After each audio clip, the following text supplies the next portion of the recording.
La vida puede cambiar en un abrir y cerrar de ojos, o mejor dicho, con el clic de una cámara. Así me pasó a mí. A mis 60 años, creí conocer a mi esposo por completo después de 4 décadas juntos. Hasta que, por casualidad, instalé cámaras de vigilancia en nuestra casa y descubrí un secreto tan oscuro que no solo destruyó mi matrimonio, sino que casi lleva a mi hija al borde del abismo. Lo que vi en esas grabaciones me hizo cuestionar todo lo que creía sobre la persona con la que compartí toda mi vida. Pero antes de continuar, asegúrate de ya estar suscrito al canal y escribe en los comentarios: ¿desde dónde estás viendo este video? Nos encanta saber hasta dónde están llegando nuestras historias. Mi nombre es Elena y hasta hace 6 meses tenía lo que muchos llamarían una vida perfecta. Una casa cómoda en las afueras de Guadalajara, 2 hijos maravillosos, Javier, de 32 años, ya casado y viviendo en Monterrey, y Daniela, mi hija menor de 19 años, que aún vivía con nosotros mientras cursaba el primer año de medicina, y Ricardo, mi esposo de 63 años, con quien llevaba casada 41 años. Ricardo siempre fue un hombre respetado en nuestra comunidad. Abogado exitoso, participaba activamente en la iglesia local y era conocido por su generosidad y buen humor. Todos lo adoraban, especialmente nuestros hijos, para quienes siempre fue un padre ejemplar. Al menos, eso era lo que yo pensaba. Los primeros indicios de que algo andaba mal comenzaron hace unos 2 meses, cuando noté cambios sutiles en el comportamiento de Daniela. Mi hija siempre fue alegre, extrovertida, habladora. Una muchacha que llenaba nuestra casa con su risa contagiosa y energía inagotable. Pero, de repente, comenzó a estar más callada, retraída. Pasaba horas encerrada en su habitación, evitaba las comidas familiares y cuando estaba presente, apenas levantaba los ojos del plato. «Debe ser el estrés de la universidad», comentó Ricardo una noche, cuando expresé mi preocupación. «Medicina no es fácil, Elena. Deja que la niña respire». Pero mi instinto de madre me decía que había algo más. Intenté hablar con Daniela varias veces, pero ella siempre evadía el tema, diciendo que solo estaba cansada o que tenía muchos exámenes que estudiar. Aún así, notaba la forma en que se encogía cuando su padre entraba al mismo espacio, cómo evitaba quedarse a solas con él. Una mañana, mientras arreglaba su habitación, encontré un diario escondido debajo del colchón. Sé que no debería haberlo hecho, pero lo abrí. La mayoría de las páginas estaban en blanco, excepto por una, donde había escrito repetidamente: «¿Por qué hace esto? ¿Por qué sigue haciendo esto?». Mi corazón se oprimió. ¿De quién estaba hablando? Fue entonces cuando empecé a prestar más atención. Ricardo, que siempre había tenido el sueño pesado, ahora parecía despertarse varias veces durante la noche. En algunas ocasiones, al despertar de madrugada, noté que no estaba en la cama. Cuando le pregunté, decía que había ido al baño o a buscar un vaso de agua. «Es la próstata», explicaba con una sonrisa cansada. «Ya sabes cómo es, después de los 60. Comencé a notar otros detalles extraños, como insistía en que Daniela no le pusiera seguro a su puerta, alegando cuestiones de seguridad, como siempre se ofrecía a verificar si ella estaba bien antes de que durmiéramos, la forma en que la miraba cuando creía que nadie lo observaba, no como un padre mira a una hija, sino con algo más posesivo. Una noche me despertó un ruido sutil. Ricardo no estaba en la cama. Miré el reloj, 2:47 de la madrugada. Me levanté en silencio y salí de la habitación. En el pasillo oscuro vi una rendija de luz saliendo del cuarto de Daniela. La puerta estaba entreabierta. Mi corazón se aceleró. Me acerqué despacio, con cuidado de no hacer ruido. Fue entonces cuando escuché la voz de Ricardo, baja y autoritaria. «Sabes que esto es nuestro secreto, ¿verdad? Nadie puede saberlo, especialmente tu mamá». Me congelé allí mismo, incapaz de moverme. ¿Qué estaba pasando? ¿Qué hacía mi esposo en el cuarto de nuestra hija en medio de la noche? Quise entrar, confrontarlo, exigir explicaciones. Pero algo me detuvo. ¿Y si estaba imaginando cosas? ¿Y si había una explicación perfectamente inocente? Regresé a nuestra habitación, con el corazón martilleándome el pecho. Cuando Ricardo volvió, fingí estar dormida. Pasé el resto de la noche despierta, pensando, ponderando, tratando de encontrar explicaciones que no fueran la terrible sospecha que empezaba a formarse en mi mente. A la mañana siguiente, sin decir nada a nadie, fui a una tienda de electrónica y compré 2 minicámaras de vigilancia. El dependiente, un joven de no más de 25 años, me explicó cómo funcionaban. Son discretas y se pueden acceder desde su celular en cualquier momento, me dijo, mostrándome la aplicación que necesitaría descargar. Perfectas para monitorear la casa cuando no esté o verificar si la niñera está tratando bien a los niños. Pero no estaba preocupada por ladrones o niñeras. Estaba preocupada por algo mucho más cercano, mucho más íntimo. Esa misma tarde, mientras Ricardo estaba en el trabajo y Daniela en la universidad, instalé las cámaras, una en su habitación, colocada discretamente en un estante entre libros, y otra en el pasillo, orientada hacia la puerta. Probé la aplicación en mi celular. Funcionaba perfectamente. Ahora solo quedaba esperar. Por la noche, después de que todos se fueron a dormir, me quedé despierta, con el celular escondido debajo de la almohada, esperando. Alrededor de las 2:30 de la mañana, sentí que Ricardo se movía a mi lado. Se levantó con cuidado, me miró para verificar si estaba dormida y salió de la habitación. Inmediatamente, tomé mi celular y abrí la aplicación de las cámaras. La imagen del pasillo mostró a Ricardo detenido frente a la puerta de Daniela. Se quedó allí por unos segundos, como si estuviera escuchando, antes de girar la manija lentamente y entrar. Cambié a la cámara de su habitación, con el dedo temblando sobre la pantalla. Lo que vi en los minutos siguientes destruyó mi mundo para siempre. Ricardo se acercó a la cama donde Daniela dormía. Se sentó en el borde y comenzó a acariciarle el cabello. Daniela se despertó asustada, pero no gritó. En cambio, se encogió, como si ya lo esperara, como si fuera una rutina terrible. Vi a mi esposo susurrar algo que no pude oír, mientras su mano se deslizaba debajo de la cobija de ella. No pude ver más. Con el corazón roto y una furia que nunca antes había sentido, salí de la cama. No me preocupé por ser silenciosa. Caminé por el pasillo a pasos firmes y abrí la puerta del cuarto de Daniela con un empujón violento. La escena que encontré confirmó mis peores temores. Ricardo estaba sentado en la cama de nuestra hija, con su mano aún debajo de la cobija, mientras Daniela estaba inmóvil, mirando al techo con los ojos vacíos, como si su mente se hubiera escapado lejos de allí. «¿Qué estás haciendo?», grité, con mi voz irreconocible incluso para mí misma. Ricardo saltó de la cama, con el rostro pálido como una hoja de papel. «Elena, no es lo que estás pensando. Daniela tuvo una pesadilla, solo vine a ver si estaba bien». Pero yo sabía la verdad. Lo había visto con mis propios ojos, y ahora, al mirar el rostro de mi hija, esa expresión vacía, supe que no era la primera vez, que esto había estado sucediendo durante mucho tiempo, justo debajo de mis narices. «Sal de aquí», ordené, señalando la puerta. «Sal de este cuarto ahora mismo».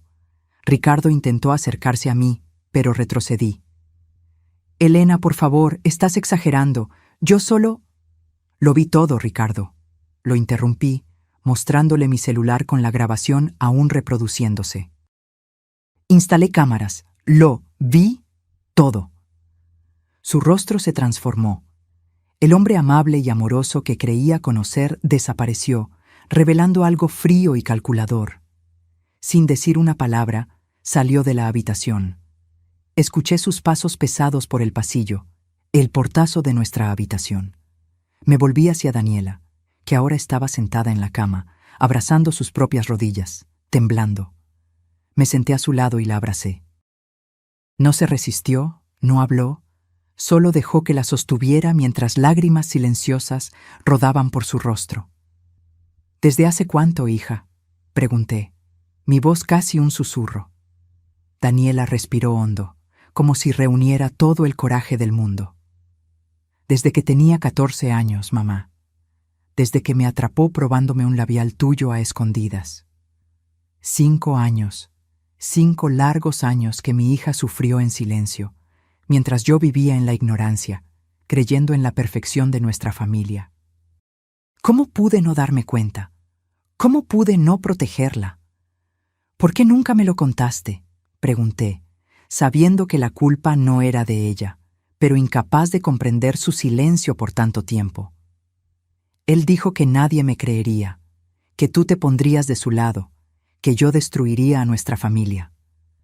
Sollozó, y dijo que si yo contaba algo, él haría lo mismo con Sofía. Sofía era nuestra sobrina, hija de la hermana de Ricardo, una niña de apenas 12 años. Mi estómago se revolvió ante la posibilidad de que ella también pudiera ser víctima de ese monstruo al que llamé esposo durante tantos años. Vámonos de aquí, decidí en ese instante. Ahora mismo. Ayudé a Daniela a tomar algo de ropa y artículos esenciales. Tomé mi bolso, las llaves del coche y mi celular con las grabaciones, la prueba del crimen de Ricardo. Sin mirar atrás, salimos de la casa que había sido nuestro hogar por más de 2 décadas. En el coche, mientras conducía sin rumbo fijo en la madrugada, miré a mi hija en el asiento del pasajero. Su rostro estaba vacío, exhausto, pero había algo nuevo en sus ojos: alivio. Finalmente, su secreto había sido revelado. Finalmente, alguien había creído en ella. ¿A dónde vamos, mamá?, preguntó con voz tenue. A un lugar seguro, respondí decidida, y luego iremos a la policía. Esto termina hoy, hija, te lo prometo. Mientras conducía por las calles desiertas de la ciudad, las lágrimas rodaban por mi rostro. ¿Cómo no me había dado cuenta? ¿Cómo no había visto las señales? La culpa me carcomía por dentro, pero sabía que no era momento de flaquear. Mi hija me necesitaba, más que nunca, y no la dejaría sola de nuevo. Conduje hasta la casa de mi hermana, Carmen, que vivía al otro lado de la ciudad. Era el único lugar que se me ocurrió en ese momento de desesperación. A pesar de que eran casi las 4 de la mañana, llamé a su celular mientras me estacionaba frente a su casa. «¿Elena? ¿Qué pasó?», contestó, con la voz pastosa por el sueño, pero ya alarmada por la hora inusual de la llamada. «Carmen, necesitamos quedarnos contigo. Es urgente. Estamos aquí enfrente». Pocos minutos después, Carmen abrió la puerta, vestida con una bata, el cabello despeinado y el rostro lleno de preocupación. Su esposo, Miguel, estaba justo detrás. Cuando vio nuestros rostros, el mío contorsionado por la rabia y el dolor, el de Daniela pálido y vacío, no hizo preguntas, solo nos abrazó y nos condujo adentro. «¿Están seguras ahora?», dijo, guiándonos a la sala. «¿Quieren contarme qué sucedió?». Daniela se sentó en el sofá, encogida como una niña pequeña. La miré, pidiéndole permiso en silencio, y ella asintió levemente. Con voz temblorosa, le conté a mi hermana todo: los cambios en el comportamiento de Daniela, mis sospechas, la instalación de las cámaras y, finalmente, el terrible descubrimiento. Carmen escuchó todo en silencio, su rostro pasando de la incredulidad al horror y luego a la furia. «Ese monstruo», murmuró, abrazando a Daniela, que ahora lloraba silenciosamente. «¿Cuánto tiempo ha estado sucediendo esto, querida?». Daniela dudó, mirándome en busca de apoyo. Asentí, animándola a hablar. «Desde mis 14 años, tía», respondió, con la voz casi inaudible. «Comenzó cuando me atrapó probándome maquillaje a escondidas. Dijo que me estaba volviendo una mujer hermosa y que tenía un secreto especial para mostrarme». Miguel, que hasta entonces estaba de pie, apoyado en la pared, dejó escapar una maldición en voz baja. «Voy a llamar a la policía ahora mismo». «Espera», le pedí, poniendo mi mano en su brazo. «Quiero hacerlo, pero necesito ser yo. Por Daniela». Mientras Miguel preparaba un té para todos y Carmen llevaba a Daniela a la habitación de invitados, me senté sola en el balcón, tratando de ordenar mis pensamientos. Mi mente era un torbellino de emociones: culpa por no haberme dado cuenta antes, rabia porque Ricardo había traicionado nuestra confianza de la manera más vil posible, y miedo por lo que nos deparaba el futuro. Miré mi celular.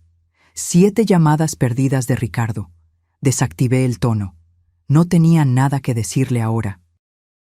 No había explicación en el mundo que pudiera justificar lo que hizo.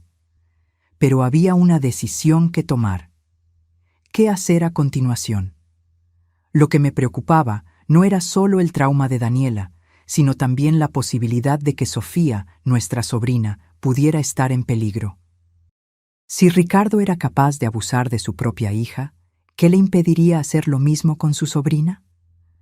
Cuando regresé adentro, Carmen estaba sentada junto a Daniela en el sofá, acariciándole el cabello mientras ella finalmente parecía relajarse un poco, agotada por la noche de revelaciones.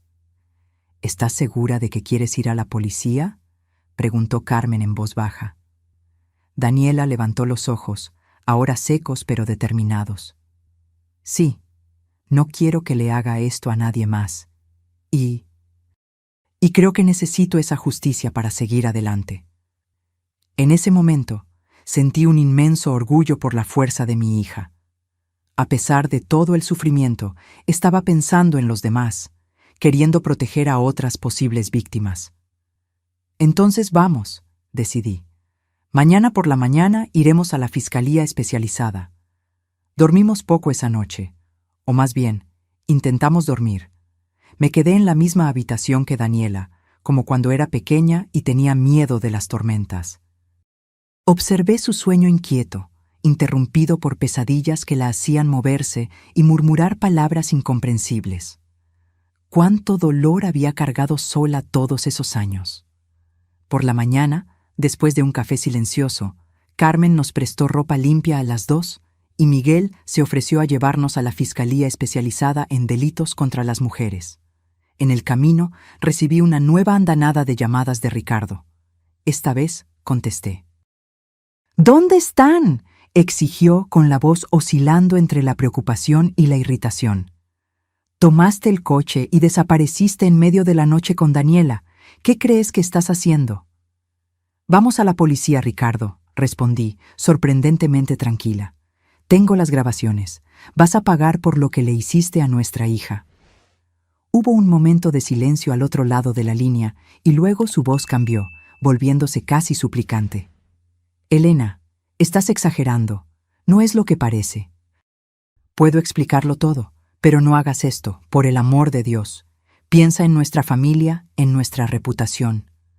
¿Reputación?, repetí incrédula. ¿Abusaste de nuestra hija durante 5 años y te preocupa la reputación? Yo nunca abusé de ella, gritó. Fue solo un cariño paternal. Estás interpretando todo mal y Daniela está confundida. Siempre ha sido muy fantasiosa, lo sabes. Sentí que la rabia crecía dentro de mí. ¿Cómo se atrevía a sugerir que Daniela estaba inventando cosas? ¿Cómo se atrevía a intentar minimizar lo que había hecho? Lo vi con mis propios ojos, Ricardo. Está todo grabado. Y Daniela me contó todo. Todos esos años que tú... No tienes pruebas de nada, interrumpió con la voz ahora fría y calculadora. Es tu palabra y la de ella contra la mía. ¿A quién crees que le van a creer? ¿A un abogado respetado o a una niña problemática y a su madre histérica? Colgué el teléfono, temblando de furia. Miguel, que había oído parte de la conversación mientras conducía, apretó el volante con fuerza. «Está mintiendo», dijo mi cuñado, tratando de calmarme. «Tienes las grabaciones y tienes la palabra de Daniela». «Pero, ¿y si tiene razón?», pregunté, con un nudo formándose en mi garganta. ¿Y si nadie nos cree? ¿Y si usa su influencia para salirse con la suya? Daniela, que estaba callada en el asiento trasero, se inclinó hacia adelante y tocó mi hombro. «Mamá, no importa lo que pase. Lo importante es que tú me creíste. Me sacaste de allí. Eso ya significa todo». En la fiscalía, fuimos recibidas por una agente del Ministerio Público llamada Alicia, especializada en delitos contra personas vulnerables. Nos condujo a una sala privada, donde Daniela pudo dar su testimonio sin interrupciones. Lloré silenciosamente mientras escuchaba a mi hija relatar, con dolorosos detalles, los años de abuso que sufrió. Alicia escuchó todo con atención profesional, haciendo preguntas ocasionales, pero siempre respetuosa y cuidadosa. Cuando Daniela terminó, la fiscal se dirigió a mí. Señora Elena, las grabaciones que mencionó serán fundamentales como prueba. ¿Podría mostrarme? Con las manos temblorosas, le entregué mi celular, con la aplicación de la cámara abierta en las grabaciones de la noche anterior. Alicia miró en silencio, con el rostro impasible, pero vi que sus dedos apretaban el bolígrafo que sostenía con tanta fuerza que pensé que se iba a romper. Esto es evidencia suficiente para una orden de aprehensión, dijo finalmente. El comportamiento de su esposo en la grabación, combinado con el testimonio de Daniela, constituye el delito de violación equiparada, incluso si ahora tiene 19 años, ya que el abuso comenzó cuando era menor de edad. Además, existe el agravante de ser su padre, lo que configura abuso de autoridad. ¿Y qué pasa ahora?, pregunté, dominada por una mezcla de alivio y aprensión. Vamos a levantar el reporte oficial, tomar las declaraciones formalmente y solicitar la orden de prisión preventiva. Usted y su hija necesitarán un lugar seguro para quedarse, ya que también emitiremos una medida de protección contra él. Pueden quedarse en mi casa, ofreció Carmen, que había permanecido en silencio hasta entonces, por el tiempo que sea necesario. Alicia asintió, aprobando. Perfecto. Y en cuanto a la sobrina que mencionaron, Sofía, es importante verificar si también fue víctima. Podemos solicitar una evaluación psicológica si su madre consiente. Mi corazón se encogió al pensar en Sofía. ¿Habría sufrido también a manos de ese monstruo? La idea era tan dolorosa que apenas podía respirar. Cuando salimos de la fiscalía ya pasaba del mediodía. Daniela parecía exhausta, pero había una nueva determinación en sus ojos, como si un peso inmenso se hubiera quitado de sus hombros. Yo, en cambio, me sentía devastada. ¿Cómo pude vivir tanto tiempo con un hombre capaz de tal atrocidad y no darme cuenta de nada? De camino de regreso a casa de Carmen, mi celular sonó de nuevo. No era Ricardo, sino Estela, su hermana y madre de Sofía. Mi estómago se anudó. Elena, dijo tan pronto como contesté, con la voz temblando. La policía acaba de llevarse a Ricardo. ¿Qué está pasando? Dijo que es todo un malentendido, que estás inventando cosas. Respiré hondo, reuniendo coraje. Estela, no es fácil decir esto, pero Ricardo abusó sexualmente de Daniela durante 5 años. Lo descubrí anoche. Instalé cámaras porque sospechaba que algo andaba mal. Hubo un silencio prolongado al otro lado de la línea. No, murmuró finalmente. No puede ser verdad. Mi hermano no haría eso. Es un hombre de familia, un cristiano. Lo vi con mis propios ojos, Estela. Insistí, conteniendo las lágrimas. Y Daniela me contó todo. Él la amenazó. Le dijo que haría lo mismo con Sofía si contaba algo. Otro silencio, y luego un sollozo ahogado. Dios mío, Sofía ha estado tan extraña últimamente. Callada, asustada. Ya no quiere ir a su casa los fines de semana, pero nunca explicó por qué. Mi corazón se hundió. La sospecha que más temía parecía estar confirmándose. Estela, lleva a Sofía a un psicólogo inmediatamente. Y si quieres, la fiscal Alicia puede ayudarte.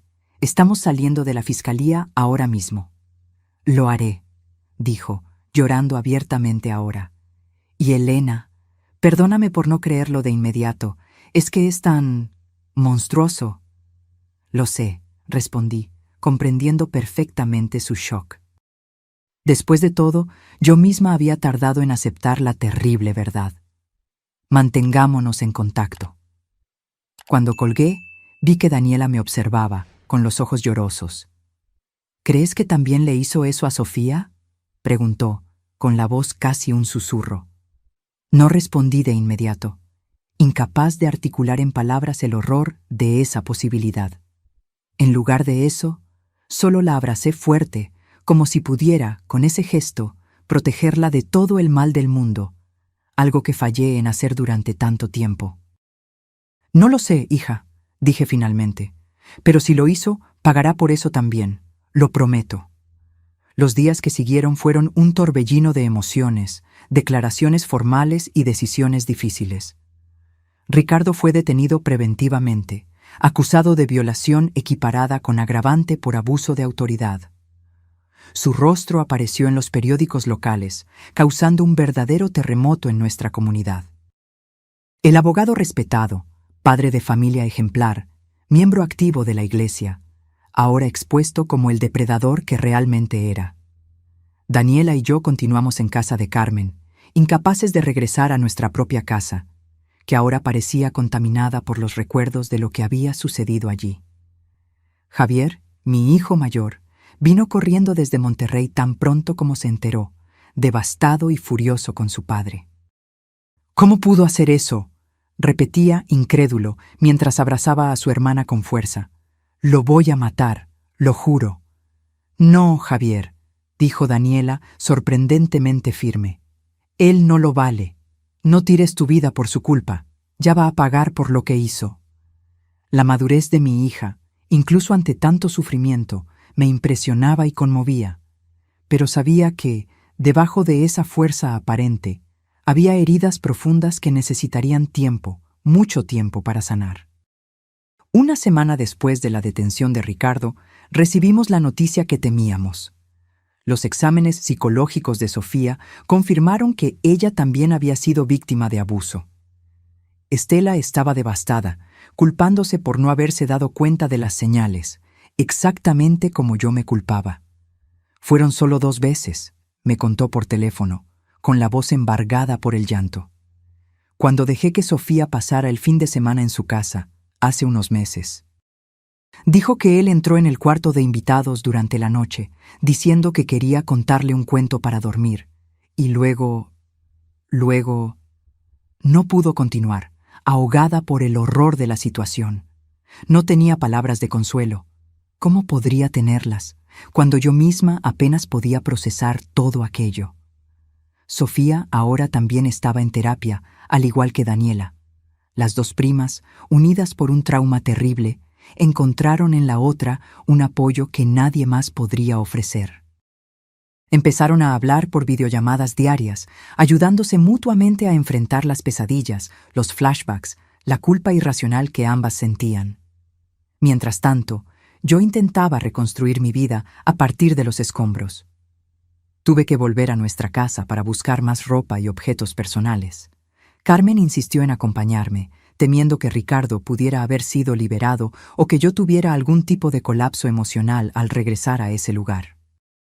Entrar en esa casa fue como visitar la escena de un accidente trágico. Todo parecía igual, los mismos muebles, las mismas fotos en las paredes, el mismo olor familiar. Pero al mismo tiempo, todo estaba irremediablemente diferente. Cada rincón ahora estaba impregnado por el conocimiento de lo que había sucedido allí. En nuestro cuarto, no. En el cuarto que compartí con un monstruo, tomé solo lo esencial: ropa, documentos, algunas joyas que eran herencia familiar. No quería nada que me lo recordara. En la cómoda vi nuestra foto de boda, sonrisas congeladas en un momento que ahora parecía pertenecer a otra vida, a otras personas. ¿Cómo pude ser tan ciega?, le pregunté a Carmen mientras miraba esa foto. ¿Cómo no me di cuenta de lo que estaba pasando justo debajo de mis narices? Carmen puso su mano en mi hombro. No te culpes, Elena. Los abusadores son maestros en engañar, en crear fachadas perfectas. Ricardo nos engañó a todos, no solo a ti. Pero la culpa no me abandonaba. Todas las noches me despertaba sobresaltada, reviviendo en pesadillas el momento en que vi, a través de la cámara, a mi esposo abusando de nuestra hija. Y luego otros pensamientos invadían mi mente. ¿Cuántas veces pasó esto antes? ¿Qué más no vi? ¿Qué más no supe? 2 semanas después de la detención de Ricardo, su abogado presentó una solicitud de libertad condicional, alegando que no ofrecía peligro a la sociedad y que podría responder al proceso en libertad. Afortunadamente, el juez negó la solicitud, considerando la gravedad del crimen y el riesgo de intimidación a las víctimas. El día en que supimos de esa decisión, Daniela tuvo su primera crisis de ansiedad severa.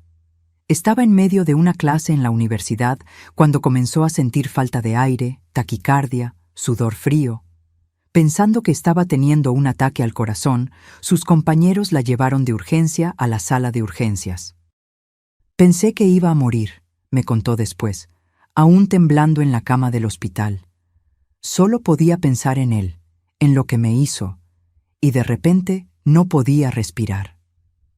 El médico explicó que era una manifestación física del trauma psicológico, algo común en víctimas de abuso. Recomendó que, además de la terapia, Daniela considerara tomar medicación para la ansiedad, al menos temporalmente. «No quiero medicinas», protestó cuando estábamos a solas. «No quiero sentirme drogada todo el tiempo». «Nadie te va a obligar a nada», le aseguré, acariciándole el cabello como hacía cuando era pequeña. «Pero piénsalo como una muleta temporal, algo para ayudarte mientras te estás curando. No es debilidad aceptar ayuda». Daniela asintió, demasiado cansada para discutir. En los días siguientes accedió a tomar la medicación prescrita y poco a poco las crisis de ansiedad comenzaron a disminuir en frecuencia e intensidad. Mientras tanto, el caso ganaba proporciones que nunca imaginé. Una reportera del periódico local descubrió la historia y publicó un artículo sobre el abogado respetado que abusaba de su hija.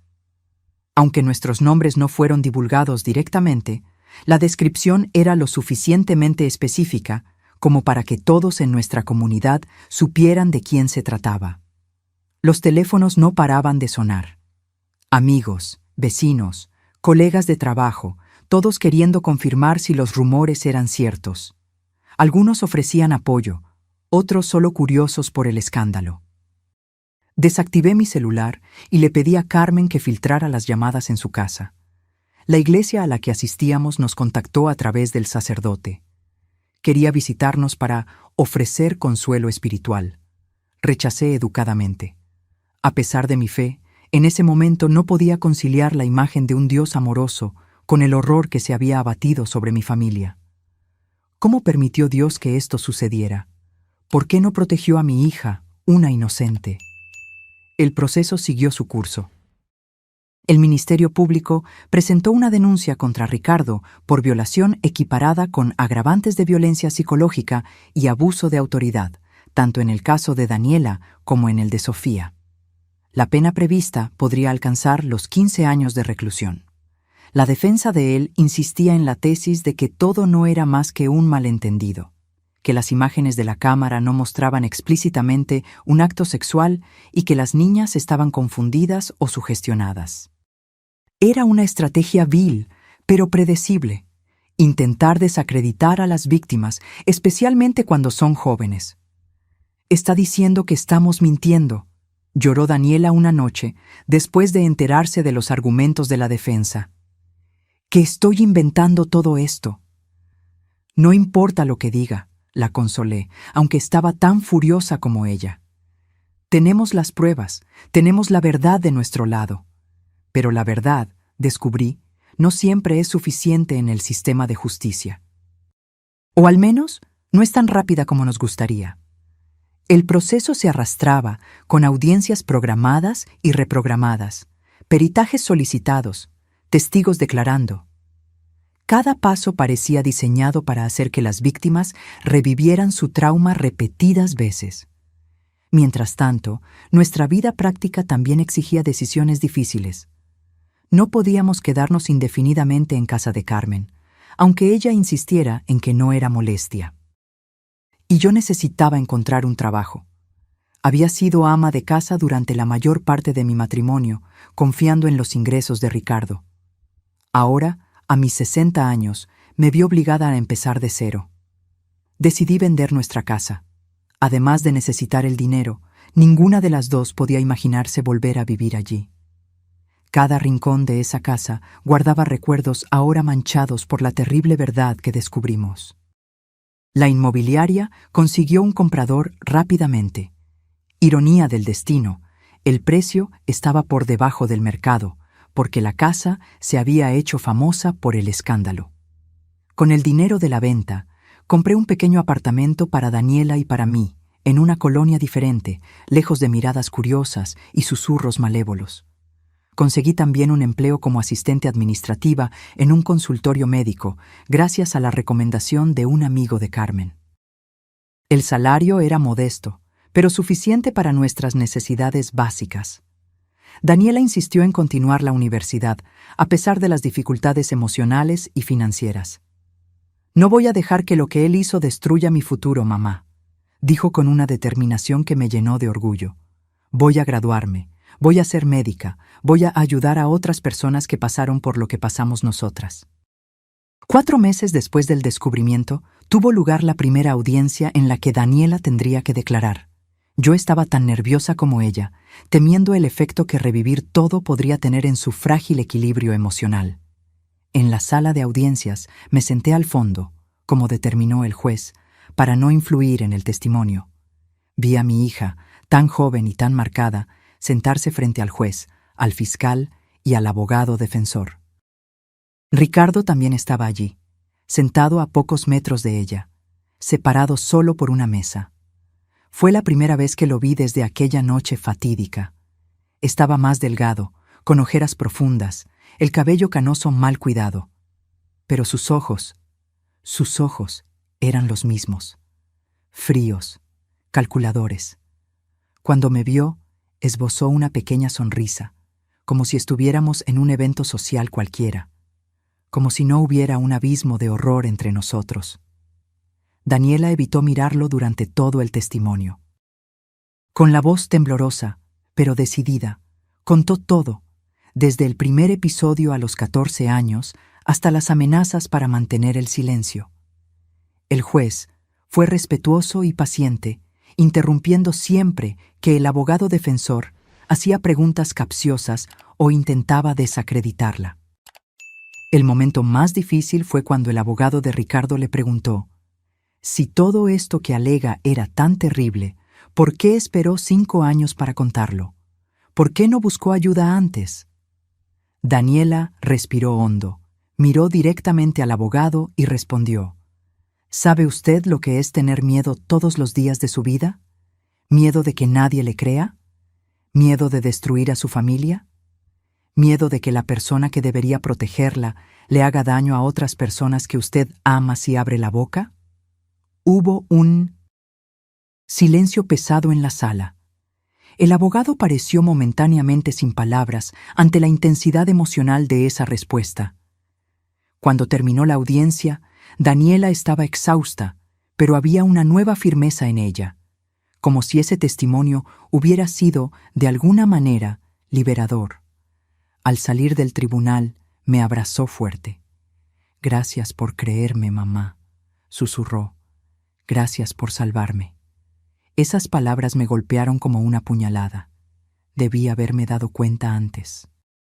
Debí haber protegido a mi hija desde el principio. La culpa era un peso constante que yo cargaba. No, hija, tú me salvaste a mí. Tuviste el coraje que yo no tuve. Esa noche, acostada en mi nueva cama, en mi nuevo apartamento, miré al techo, pensando en cómo la vida puede cambiar completamente en un abrir y cerrar de ojos. Cómo alguien que creíste conocer íntimamente puede esconder un monstruo dentro de sí. Cómo los cimientos de tu vida pueden desmoronarse, dejando solo escombros. Pero también pensé en cómo, incluso de los escombros, es posible comenzar a reconstruir, ladrillo a ladrillo, día tras día. La casa nunca sería la misma, las grietas siempre estarían allí, visibles u ocultas.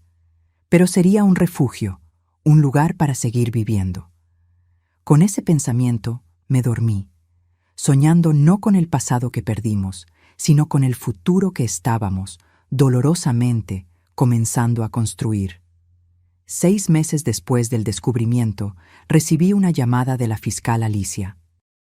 Quería informarme que había surgido una tercera víctima, una expasante del bufete de Ricardo, que ahora, alentada por el coraje de Daniela, decidió también denunciarlo por acoso sexual cuando ella tenía apenas 17 años. Esto fortalece aún más el caso, explicó Alicia. Muestra un patrón de comportamiento, no un malentendido aislado como alega la defensa. Sentí una mezcla de alivio por tener más evidencias contra Ricardo y horror al pensar en cuántas otras víctimas podrían existir que aún no habían hablado. Mientras el proceso avanzaba, nuestras vidas se fueron adaptando a una nueva normalidad. Daniela continuaba en la universidad, ahora con el apoyo de una beca que la coordinación del curso consiguió para ella, considerando las circunstancias excepcionales. Yo me acostumbraba a mi nuevo trabajo, agradecida por la rutina que ayudaba a mantener mi mente ocupada. Javier regresó a Monterrey, pero llamaba casi a diario, preocupado por nosotras. Él también estaba lidiando con su propio trauma, el shock de descubrir que su padre, su modelo de hombre durante toda su vida, era en realidad un abusador. También comenzó a ir a terapia, tratando de procesar la rabia, la vergüenza y la culpa que sentía, aún siendo inocente en todo aquello. A veces me miro en el espejo y lo veo a él, confesó Javier una vez durante una videollamada. Y tengo miedo, mamá. Tengo miedo de haber heredado algo de él, algo malo. Tú no eres tu padre, le aseguré, deseando poder abrazarlo a través de la pantalla. Eres un hombre bueno, Javier. Lo que hizo tu padre no tiene nada que ver contigo. En nuestro nuevo apartamento, Daniela y yo desarrollamos nuevas rutinas, nuevos rituales para ayudarnos a seguir adelante. Cenábamos juntas todas las noches, hablando de nuestro día. Los fines de semana veíamos películas, caminábamos en el parque cercano o simplemente nos quedábamos en casa, leyendo o conversando. Eran momentos sencillos, pero preciosos, momentos de normalidad en medio del caos en el que se habían convertido nuestras vidas. La terapia ayudaba. Tanto Daniela como yo comenzamos a ver a la misma psicóloga, la doctora Isabel, aunque en horarios separados.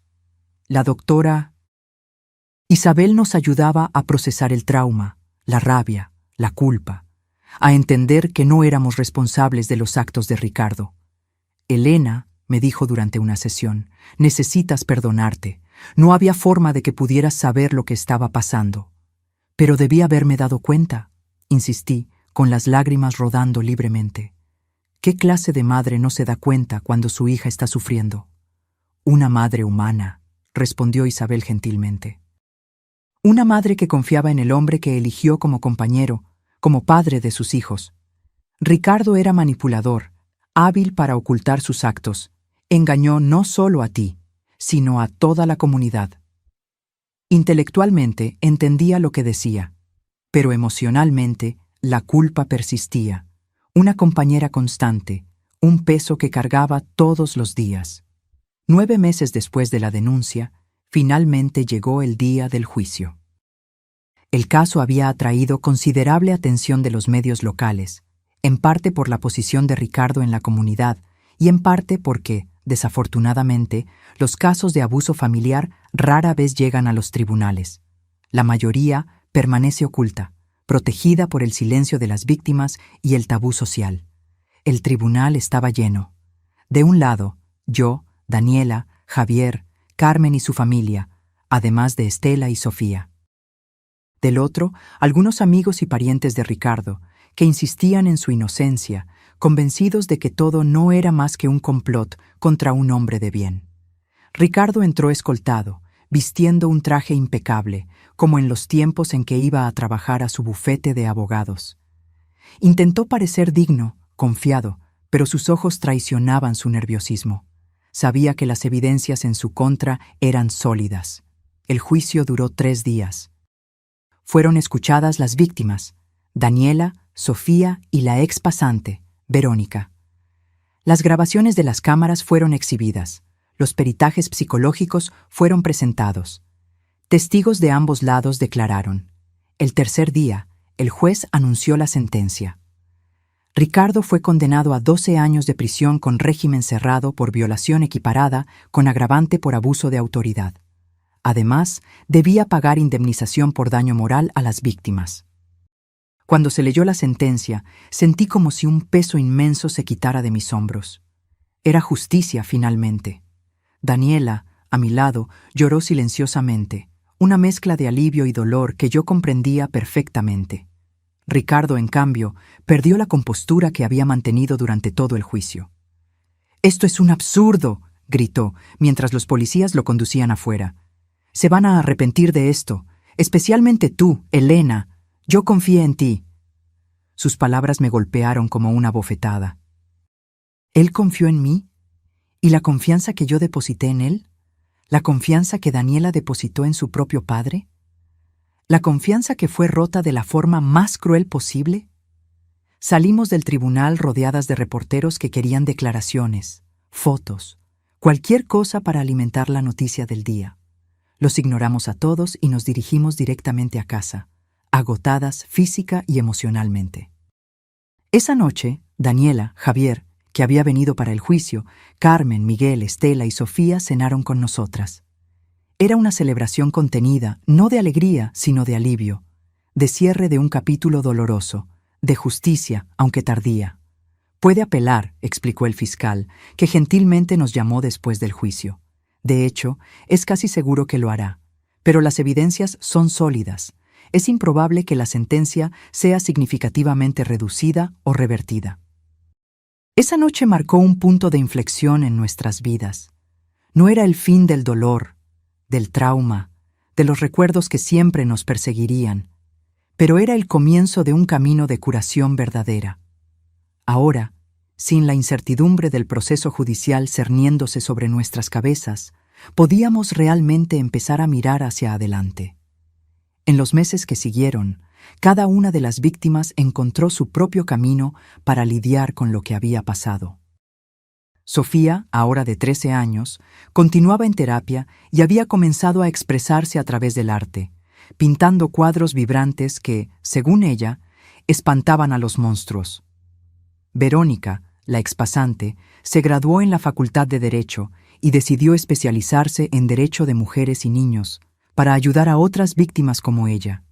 Y mi Daniela, mostraba una resiliencia que me sorprendía a diario. Continuaba en la Facultad de Medicina, determinada a convertirse en psiquiatra infantil. «Quiero ayudar a niños traumatizados, mamá», me dijo. «Quiero que sepan que no están solos, que lo que pasó no fue culpa suya, y que existe vida, una buena vida, después del trauma». En cuanto a mí, poco a poco fui aprendiendo a vivir en esta nueva realidad. El trabajo en el consultorio médico se convirtió en más que solo un medio de sustento. Se convirtió en un lugar donde me sentía útil, valorada. Hice nuevos amigos, personas que no me conocían como la esposa del abogado que abusó de su hija, sino simplemente como Elena.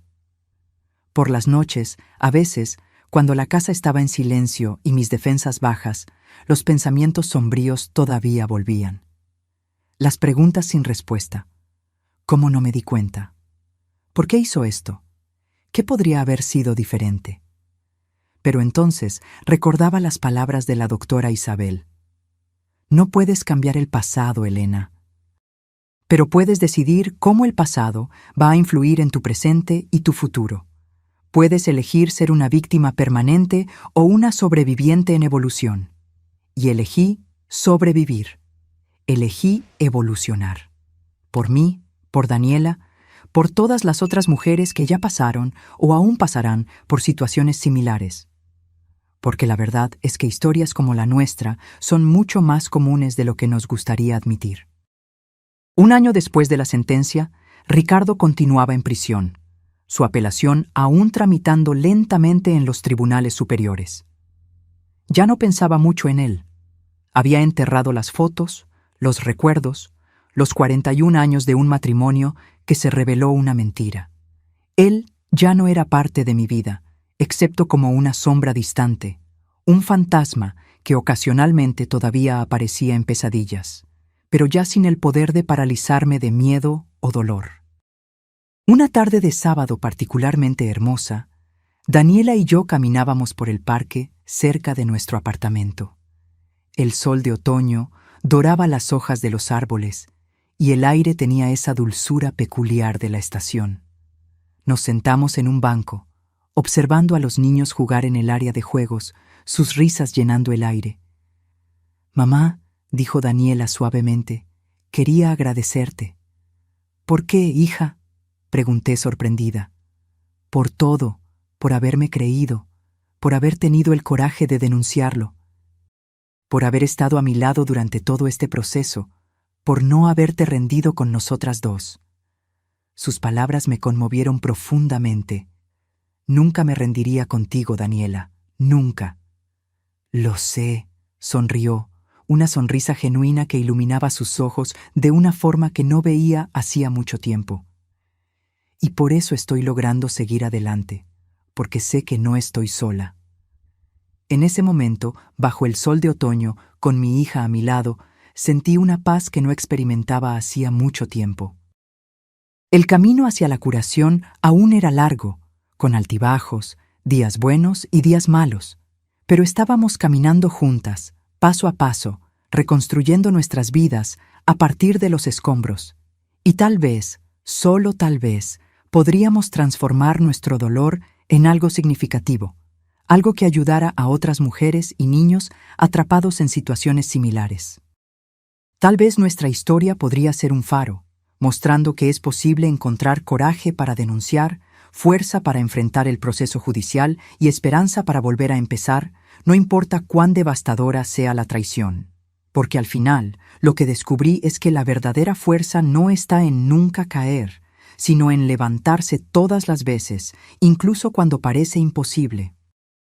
Y en ese proceso de levantarse, de sanar, reside una belleza profunda y transformadora que solo quien pasó por algo similar puede realmente comprender. Descubrí que la curación no es lineal. No hay un camino recto del trauma a la recuperación. Es más como una espiral, donde a veces sientes que estás volviendo al punto de partida, solo para darte cuenta de que en realidad estás en un nivel diferente, viendo las cosas desde una perspectiva nueva. 18 meses después del descubrimiento que cambió nuestras vidas, Daniela y yo creamos nuevas rutinas, nuevos hábitos, una nueva forma de ser familia. Nuestro pequeño apartamento se convirtió en un hogar acogedor, lleno de plantas que cuidábamos juntas, libros que amábamos y fotografías nuevas.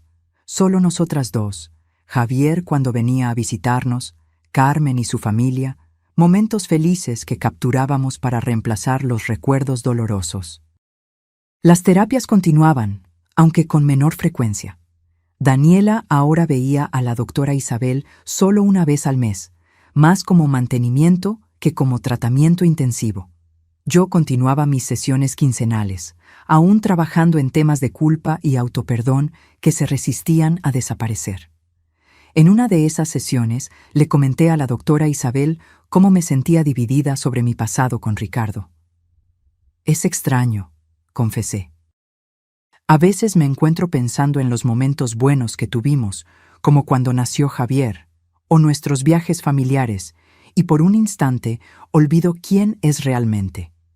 Y luego me siento culpable por esos pensamientos, como si estuviera traicionando a Daniela de alguna manera».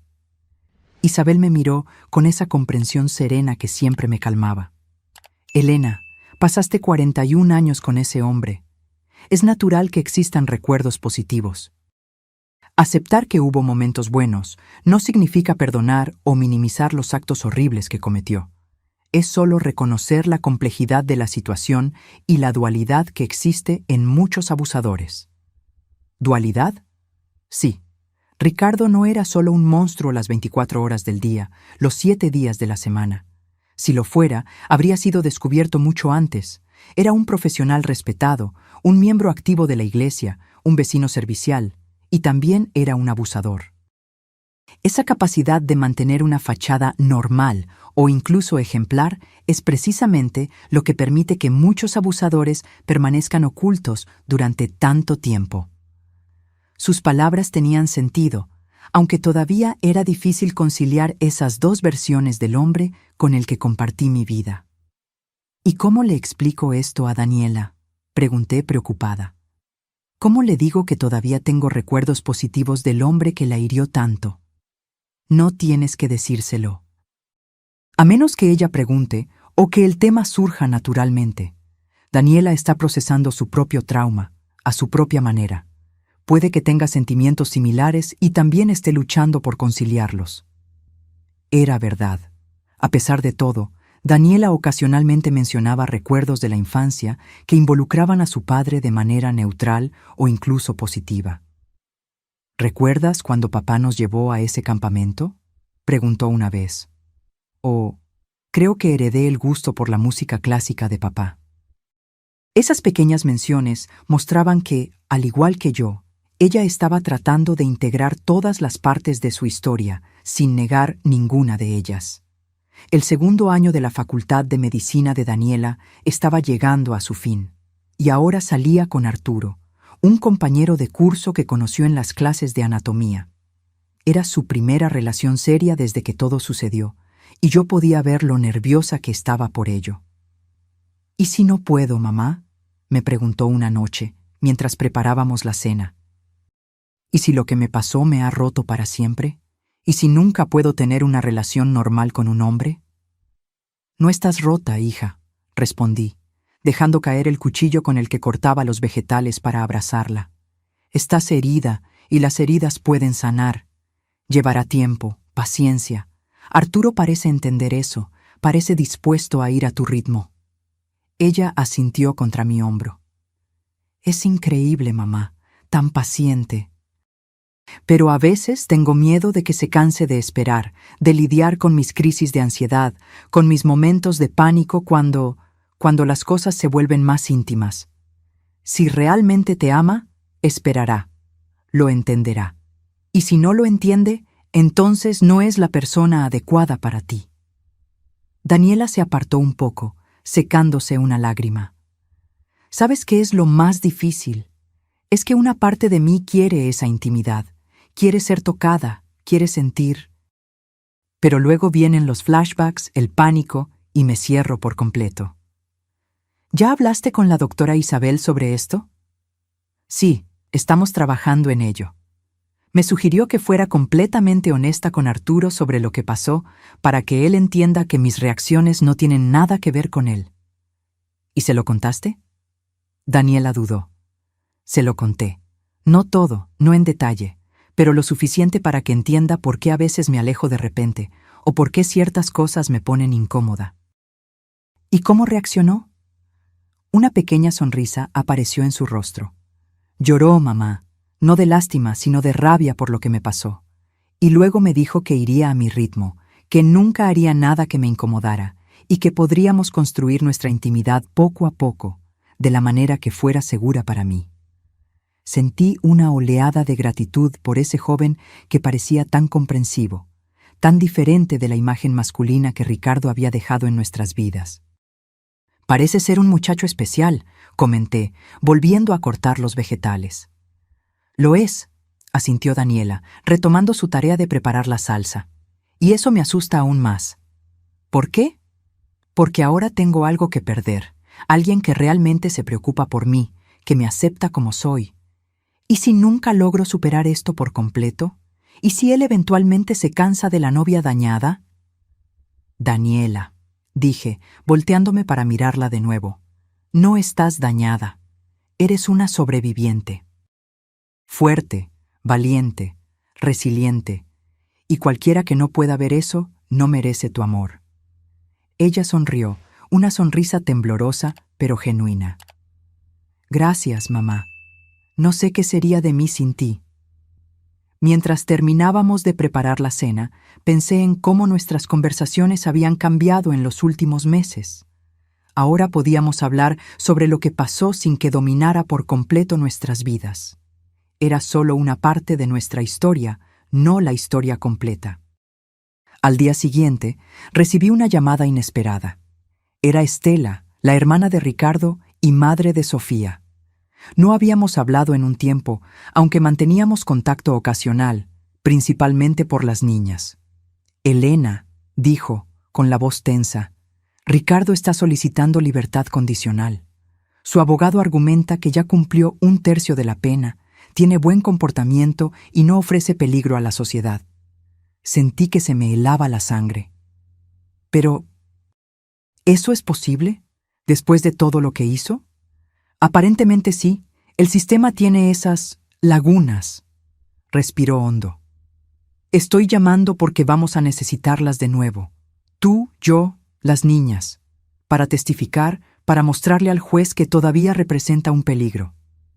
Cerré los ojos, tratando de procesar este nuevo giro. Cuando pensé que finalmente podíamos seguir adelante, allí estaba Ricardo de nuevo, infiltrándose en nuestras vidas, obligándonos a revivir todo. ¿Cuándo es la audiencia? Pregunté resignada. Dentro de 3 semanas. Ya contacté al fiscal que llevó el caso. Dijo que las posibilidades son bajas, considerando la gravedad del crimen, pero no inexistentes. A Daniela no le va a gustar esto, murmuré, más para mí misma que para Estela. A Sofía tampoco, asintió. Pero son fuertes, Elena, más fuertes de lo que imaginamos. Después de colgar, me quedé sentada en la cocina, mirando a la nada, tratando de decidir cómo darle esta noticia a Daniela. Le estaba yendo tan bien, había vuelto a sonreír, a hacer planes, a vivir. Y ahora esto. Decidí esperar hasta la cena, cuando ambas estuviéramos relajadas. Preparé su plato favorito, lasaña de berenjena, y compré un buen vino para acompañar, algo que rara vez hacíamos. ¿Cuál es la ocasión especial?, preguntó al ver la mesa puesta con tanto cuidado. Ninguna en particular, respondí, tratando de sonreír. Solo pensé que merecíamos una cena especial. Pero Daniela me conocía demasiado bien. Mamá, ¿qué está pasando? Tienes esa arruga de preocupación entre las cejas. Suspiré, dándome cuenta de que no podría ocultar el tema por mucho tiempo. Tu tía Estela llamó hoy. Inmediatamente vi que el cuerpo de Daniela se tensaba. Y tu padre está solicitando libertad condicional. Habrá una audiencia en 3 semanas. Daniela se quedó inmóvil, con el tenedor a medio camino de su boca. Lentamente lo bajó, lo puso en el plato y luego preguntó con una calma sorprendente. ¿Puede lograrlo? Estela dijo que las posibilidades son bajas, pero existen. El fiscal cree que si testificamos de nuevo, mostrando cómo todavía estamos afectadas, eso podría ayudar a que se mantenga la negativa. Daniela se quedó en silencio por un largo momento, mirando su plato intacto. Entonces, para mi sorpresa, levantó el rostro con una determinación que me recordó dolorosamente la expresión de Javier, irónicamente, del propio Ricardo en sus momentos más decididos. Voy a testificar, dijo Daniela con firmeza. No voy a permitir que salga antes de tiempo y potencialmente le haga a otra persona lo que me hizo a mí. Si tengo que revivir todo esto para mantenerlo lejos de las calles, que así sea. Miré a mi hija, admirada por su fuerza. No era la reacción que esperaba. Pensé que se sentiría devastada, asustada, tal vez incluso se negaría a participar. En cambio, allí estaba ella, decidida a enfrentar al monstruo una vez más. ¿Estás segura, hija? No será fácil verlo de nuevo, tener que hablar de todo otra vez. Nada de esto es fácil, mamá, respondió, tomando su tenedor de nuevo. Pero sobreviví al abuso, sobreviví al juicio, sobreviviré a esto también. En las semanas previas a la audiencia, noté un cambio en Daniela. Se volvió más introspectiva, pasaba más tiempo estudiando, como si intentara mantener su mente ocupada.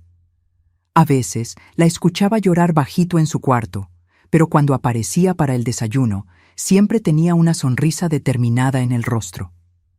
Arturo fue un apoyo fundamental en este período.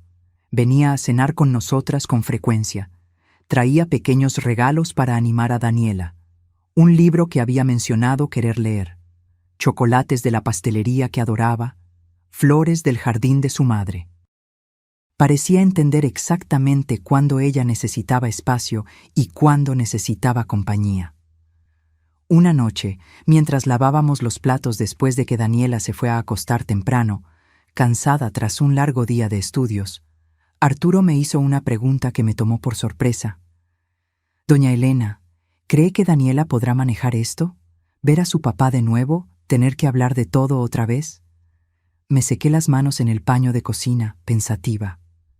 Daniela es más fuerte de lo que aparenta, Arturo.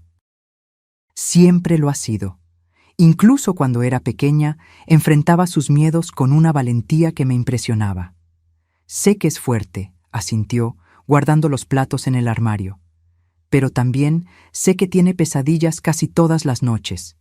Que a veces, cuando estamos viendo una película y aparece una escena de un padre con su hija, se pone tensa, distante, que todavía toma medicamentos para poder dormir. Lo miré con nueva apreciación.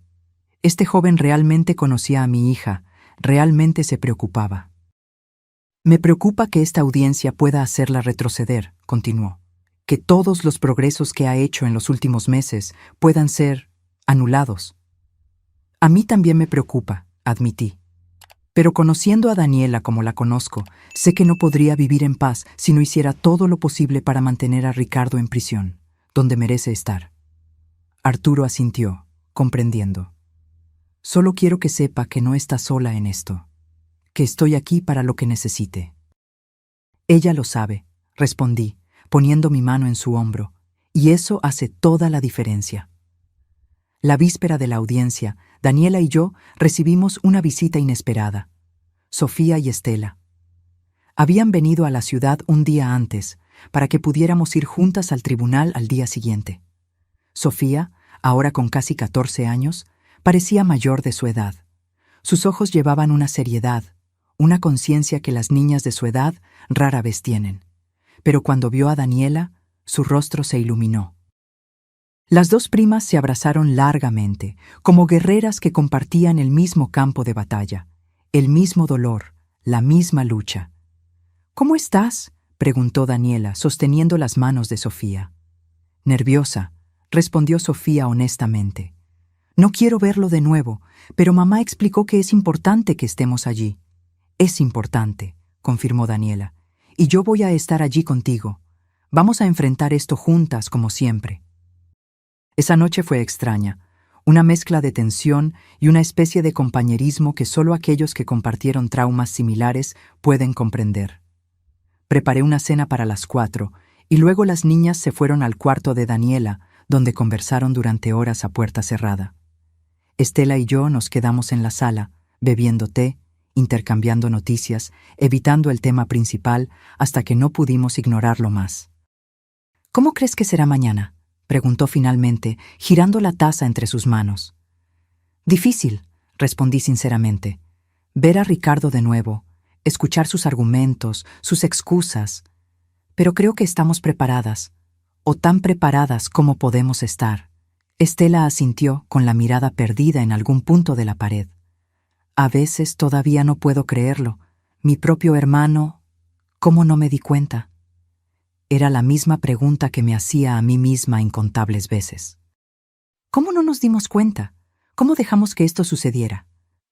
Era muy bueno escondiendo, respondí, repentinamente cansada. Muy bueno manteniendo las apariencias. Aún así, insistió, mirándome ahora. Debí haber notado algo, alguna señal. Yo era su esposa, Estela. Dormía en la misma cama que él todas las noches, y no me di cuenta de nada. La culpa no es nuestra, es de él, solo de él. Ella suspiró, pareciendo momentáneamente aliviada por escuchar esas palabras, aunque su mirada aún mostraba que no creía totalmente en ellas. Yo la entendía. Yo misma todavía luchaba por creerlo. A la mañana siguiente, nos arreglamos en silencio. Daniela eligió ropa formal, pero cómoda. Pantalón de vestir negro, camisa blanca y un blazer sencillo. Sofía, siguiendo su ejemplo, se puso algo similar. Parecían mayores, más serias, como si hubieran dejado atrás cualquier rastro de juventud despreocupada. El tribunal estaba casi vacío cuando llegamos, solo algunas personas dispersas en los bancos. El fiscal que conocíamos del caso original, el abogado de Ricardo, algunos oficiales de justicia. Y luego, escoltado por guardias, Ricardo entró. Parecía diferente, más delgado, el cabello completamente canoso ahora, la piel con un tono grisáceo, típico de quien pasa mucho tiempo sin ver el sol. Pero sus ojos seguían siendo los mismos, fríos, calculadores, observadores. Cuando nos vio, algo brilló en esos ojos. ¿Rabia? ¿Resentimiento? No podía hablarnos directamente, pero su mirada lo decía todo. Nos culpaba. Nos odiaba por haber expuesto sus crímenes, por haber destruido su vida perfecta. Daniela apretó mi mano con tanta fuerza que casi me dolió. Del otro lado, Sofía se acercó más a su madre, como si buscara protección. La audiencia comenzó. El abogado de Ricardo presentó argumentos elaborados sobre su buen comportamiento en prisión, sobre cómo participaba en programas de rehabilitación, cómo se había convertido en un hombre transformado. Habló sobre la edad avanzada de Ricardo, sobre sus problemas de salud, sobre cómo ya no representaba peligro alguno para la sociedad. Todo estaba tan bien ensayado, tan convincente para quien no conocía la verdadera naturaleza de Ricardo. Miré a mi alrededor, temiendo ver a la gente creyendo en esa farsa, pero el juez, un hombre de mediana edad con mirada severa, parecía impasible. Luego fue nuestro turno. El fiscal nos llamó una a una para testificar. Primero Estela, luego yo, luego Sofía y finalmente Daniela. Cuando llegó el turno de Daniela, se levantó con una dignidad que me llenó de orgullo. Caminó hasta el frente de la sala, hizo el juramento y miró directamente al juez. «Su nombre completo, por favor», le pidió. «Daniela Torres», respondió con voz clara. «Señorita Torres, ¿cómo se sentiría sabiendo que su padre podría ser liberado antes del cumplimiento completo de su condena?» Daniela respiró hondo, y yo podía ver que estaba luchando por mantener la compostura. «Me sentiría aterrorizada, señoría, no solo por mí, sino por cualquier joven que se cruzara en su camino. ¿Podría explicar mejor? Mi padre, Ricardo, abusó de mí durante 5 años. 5 años en los que viví con miedo constante, en los que dudé de mi propia cordura, en los que creí que de alguna manera era mi culpa. Y cuando finalmente todo salió a la luz, cuando fue encarcelado, fue como si finalmente pudiera respirar de nuevo. La idea de que pueda estar libre, de que pueda estar en cualquier lugar, me causa pánico. ¿Cree que todavía representa un peligro?» Daniela miró directamente a Ricardo por primera vez.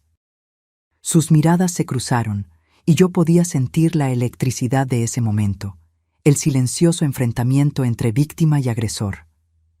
«Creo que sí», respondió, volviendo a mirar al juez. «Mi padre nunca admitió lo que hizo. Nunca se arrepintió. Hasta hoy insiste en que fue un malentendido, que estamos exagerando. Alguien que no reconoce el mal que causó está condenado a repetir ese mal». El abogado de Ricardo intentó desacreditarla con preguntas capciosas, intentó hacerla parecer emocionalmente inestable o vengativa. Pero Daniela se mantuvo firme, respondiendo con una claridad y una convicción que claramente impresionaron al juez. Cuando terminó la audiencia, el juez anunció que necesitaría tiempo para evaluar todos los testimonios y evidencias antes de tomar una decisión. Marcó una nueva reunión para 2 semanas después, cuando anunciaría su veredicto. Salimos del tribunal agotadas, emocionalmente drenadas, pero de alguna manera aliviadas. Habíamos dicho lo que se tenía que decir. Ahora solo quedaba esperar. De camino de regreso a casa, en el coche, Sofía se durmió en el asiento trasero, con la cabeza apoyada en el hombro de Estela. Daniela miraba por la ventana, perdida en sus pensamientos. «Estuviste increíble allí dentro», le dije suavemente, sin querer despertar a Sofía. Tan fuerte, tan clara. Daniela se giró hacia mí con una pequeña sonrisa. No me sentí fuerte. Estaba temblando por dentro. Pero no dejaste que lo viera, no dejaste que tuviera ningún poder sobre ti. Ella asintió lentamente.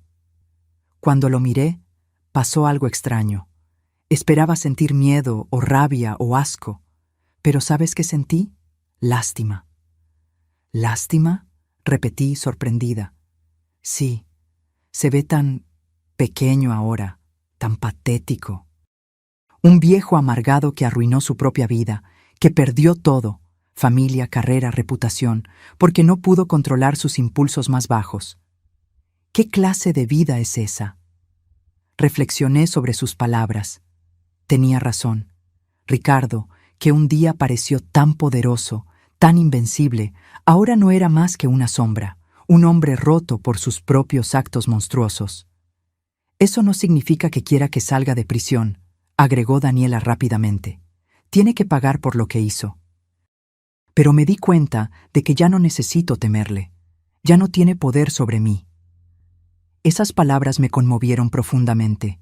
Mi hija, que había pasado por un infierno a manos de ese hombre, ahora estaba encontrando una forma de liberación que iba más allá de la justicia legal. Se estaba liberando emocionalmente, rompiendo las cadenas invisibles que aún la unían a su agresor. Las 2 semanas de espera por la decisión del juez fueron extrañas. Por un lado, estábamos ansiosas, preocupadas por la posibilidad de que Ricardo fuera liberado. Por otro, había una nueva sensación de paz, especialmente en Daniela, como si el enfrentamiento directo con Ricardo en el tribunal hubiera exorcizado algún demonio interior. Volvió a concentrarse en sus estudios, en las salidas con Arturo, en su rutina normal. Sus pesadillas disminuyeron. Parecía más ligera, más presente. Una noche, aproximadamente una semana después de la audiencia, mientras veíamos una película en la sala, Daniela de repente pausó la televisión y se giró hacia mí. «Mamá, estoy pensando en ofrecerme como voluntaria para un proyecto». «¿Qué tipo de proyecto?», pregunté, curiosa por su expresión determinada. «Es un programa en el hospital universitario para apoyar a víctimas de abuso sexual. Necesitan estudiantes de medicina para ayudar en las atenciones iniciales, para crear un ambiente más acogedor para las víctimas cuando llegan al hospital». Sentí un nudo en el pecho. Era un paso tan valiente, tan significativo. «¿Crees que estás lista para eso? Puede ser emocionalmente agotador». «Creo que sí», respondió pensativa. «De hecho, creo que es exactamente lo que necesito hacer. Usar mi experiencia para ayudar a otras personas que están pasando por lo mismo que yo. Darle sentido a todo esto, ¿sabes?». Lo entendí perfectamente. Daniela estaba transformando su dolor en propósito, su experiencia traumática en una herramienta para el bien. Era una forma de curación, de transmutación. «Me parece una idea maravillosa», respondí, sosteniendo su mano. «Vas a ser increíble en eso». Ella sonrió, esa sonrisa genuina que tanto amaba ver. «Gracias, mamá, por todo». La noche anterior a la decisión del juez, recibí una llamada inesperada. Era Verónica, la ex pasante que también había sido víctima de Ricardo. No habíamos hablado en un tiempo. «Elena», dijo con la voz tensa, «escuché que mañana sale la decisión sobre la libertad condicional. ¿Estarán allí?». «Sí, las 4», respondí. «¿Tú también irás?». «Sí, no testifiqué esta vez, pero quiero estar presente. Quiero que vea que ninguna de nosotras ha olvidado, que ninguna de nosotras va a permitir que se salga con la suya». Agradecí su solidaridad y después de colgar, le conté a Daniela sobre la llamada. «Es bueno saber que no estamos solas en esta lucha», comentó, preparándose para dormir, «que existe una red de apoyo, de personas que se preocupan». «Nunca estuvimos solas, hija», respondí, besando su frente como hacía cuando era pequeña. «Y nunca lo estaremos». Al día siguiente, el tribunal estaba más lleno. Además de nosotras 4 y Verónica, había otras personas que reconocí de la comunidad, algunas reporteras de periódicos locales e incluso el sacerdote de la iglesia a la que asistíamos, que vino a mostrar apoyo. Ricardo fue traído por los guardias, luciendo más nervioso que en la audiencia anterior. Intentó mantener la expresión confiada, pero sus ojos traicionaban su ansiedad. El juez entró, todos se levantaron, y luego vino el momento que tanto temíamos y esperábamos. Después de considerar cuidadosamente todos los testimonios, peritajes y evidencias presentadas, comenzó el juez.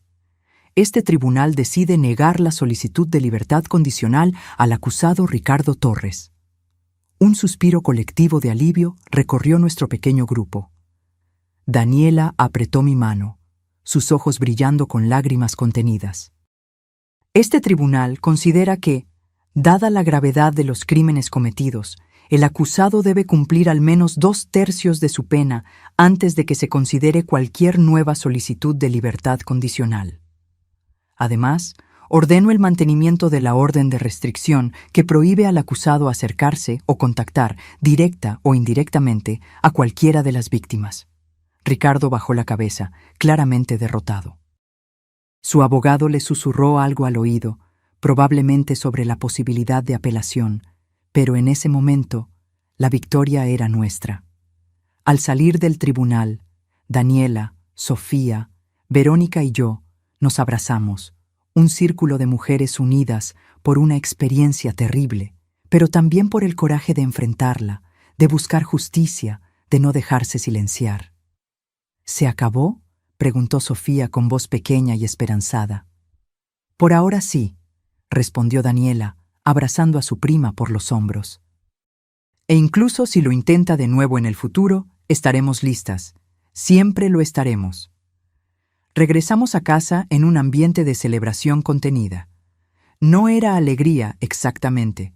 ¿Cómo podría serlo ante todo lo que habíamos pasado? Sino una profunda sensación de justicia, de cierre. Esa noche, cuando finalmente estuvimos solas de nuevo, Daniela y yo nos sentamos en el pequeño balcón de nuestro apartamento, observando las estrellas que salpicaban el cielo oscuro. «Sabes, mamá», dijo después de un largo silencio cómodo, «creo que realmente estamos volviendo a empezar ahora». «¿Cómo así?» Hasta hoy parecía que solo estábamos tratando de sobrevivir, tratando de no hundirnos. Pero ahora siento que realmente podemos vivir, construir algo nuevo, algo mejor. Miré a mi hija, iluminada por la suave luz de la luna, y vi no solo a la niña que siempre amé, sino a la mujer fuerte en la que se estaba transformando, una sobreviviente, una guerrera, una sanadora. Tienes razón, asentí. Ya no somos solo sobrevivientes, somos renacidas. Ella sonrió, recostando la cabeza en mi hombro como hacía de niña. Me gusta eso, renacidas, como un fénix de las cenizas.